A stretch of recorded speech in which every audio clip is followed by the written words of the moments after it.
जरा सोचिए, 15 अगस्त 1947 को भारत आजाद हुआ। अंग्रेज चले गए, लेकिन जाते जाते वे सिर्फ अपना झंडा नीचे करके नहीं गए थे, क्योंकि करीब 2 सदियों में भारत से ऐसी चीजें ब्रिटेन पहुंची थीं जिनमें पैसा भी था, हीरे जवाहरात भी, सदियों पुरानी कलाकृतियां भी और भारत पर शासन से जुड़े ऐतिहासिक रिकॉर्ड्स भी। लेकिन सवाल है, आखिर अंग्रेज भारत से कितना लेकर गए? इसका एक आंकड़ा सुनकर आप चौंक सकते हैं।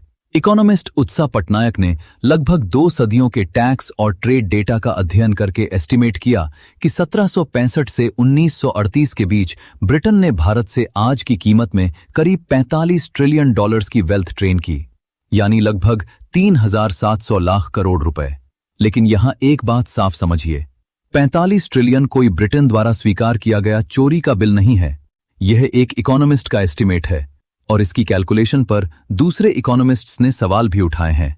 लेकिन फिर सवाल आता है, इतनी वेल्थ बाहर गई कैसे? यहीं असली खेल समझ में आता है। ईस्ट इंडिया कंपनी भारत में सिर्फ सामान खरीदने वाली कंपनी नहीं रही थी। बंगाल में रेवेन्यू कलेक्शन का अधिकार मिलने के बाद वह भारतीयों से टैक्स वसूल सकती थी। फिर उसी टैक्स के एक हिस्से से भारत का कॉटन, सिल्क, राइस और दूसरे प्रोडक्ट्स खरीदे जाते और ब्रिटेन भेजे जाते। यानी पैसा भारत से लिया गया, उसी पैसे से भारत का माल खरीदा गया और माल ब्रिटेन पहुंचा। यही वह मैकेनिज्म है जिसे बाद में भारतीय थिंकर्स ने ड्रेन ऑफ वेल्थ के रूप में समझाया।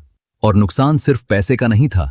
कभी इंडियन कॉटन टेक्सटाइल्स दुनिया के सबसे मशहूर प्रोडक्ट्स में थे, लेकिन ब्रिटेन में इंडस्ट्रियल रेवोल्यूशन आने के बाद तस्वीर पलटने लगी। ब्रिटिश मैन्युफैक्चर्ड क्लॉथ भारत में आने लगा, जबकि भारत रॉ कॉटन जैसे मटेरियल्स का बड़ा सप्लायर बनता गया। पुराने हैंडलूम और टेक्सटाइल वर्कर्स पर जबरदस्त दबाव पड़ा। यानी जिस भारत का तैयार कपड़ा कभी दुनिया खरीदती थी, उसी भारत में ब्रिटेन का मशीन मेड कपड़ा बिकने लगा। लेकिन अब पैसा छोड़िए, कुछ ऐसी चीजें देखिए जिन्हें आज भी ब्रिटेन जाकर अपनी आंखों से देखा जा सकता है। कोहिनूर। पंजाब पर ब्रिटिश कब्जे के बाद सिर्फ 10 साल के महाराजा दलीप सिंह को अपनी जमीन के साथ कोहिनूर भी सरेंडर करना पड़ा। बाद में वही हीरा क्वीन विक्टोरिया तक पहुंचा और आज ब्रिटिश क्राउन ज्वेल्स का हिस्सा है। और ये अकेला उदाहरण नहीं है। 1799 में टीपू सुल्तान की हार के बाद श्रीरंगपटना से उनकी कई वस्तुएं ब्रिटिश हाथों में पहुंची। आंध्र प्रदेश के लगभग 2000 साल पुराने अमरावती स्तूपा की विशाल बुद्धिस्ट स्कल्पचर्स का एक महत्वपूर्ण कलेक्शन आज लंदन के ब्रिटिश म्यूजियम में है। मतलब भारत की वेल्थ सिर्फ हिसाब की किताबों में बाहर नहीं गई, उसके इतिहास के टुकड़े भी आज हजारों किलोमीटर दूर दिखाई देते हैं। और फिर आता है सबसे शांत लेकिन रहस्यमय हिस्सा, फाइल्स।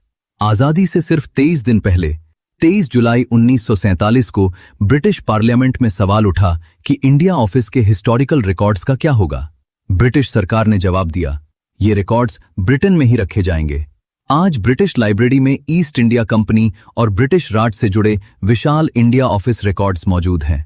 इतना ही नहीं, 1947 के आर्काइवल रिकॉर्ड्स में ऐसी फाइल्स की लिस्ट्स भी मिलती हैं जिन्हें यूके हाई कमिश्नर ने रिटेन किया, जबकि कुछ दूसरी फाइल्स को डिस्ट्रॉय किए जाने का रिकॉर्ड है। और जो फाइल डिस्ट्रॉय हो गई, उसके अंदर क्या था? ये सवाल कई बार हमेशा के लिए खत्म हो जाता है। अब क्या अंग्रेजों ने भारत में कुछ ऐसा नहीं छोड़ा जिसका बाद में फायदा हुआ? छोड़ा। रेलवेज, टेलीग्राफ और आधुनिक एडमिनिस्ट्रेटिव इंफ्रास्ट्रक्चर का विस्तार इसी दौर में हुआ। रेलवेज ने बाद में भारत के मार्केट्स और लोगों को जोड़ने में बड़ी भूमिका निभाई। लेकिन ये पूरी कहानी का सिर्फ एक छोटा हिस्सा है, क्योंकि 15 अगस्त 1947 को अंग्रेजों के जाने के बाद भारत को सिर्फ आजादी नहीं मिली थी, भारत को एक ऐसी इकोनॉमी, सोसाइटी और विरासत भी संभालनी थी जिस पर लगभग 2 सदियों के कॉलोनियल रूल की गहरी छाप थी। इसलिए अगली बार जब आप लंदन में कोहिनूर या किसी म्यूजियम में भारत की सदियों पुरानी चीज देखें, तो सिर्फ ये मत पूछिए ये यहां कैसे पहुंची। एक और सवाल पूछिए, करीब 200 साल तक दुनिया के सबसे बड़े साम्राज्यों में से एक को चलाने में भारत की दौलत का कितना हिस्सा लगा था?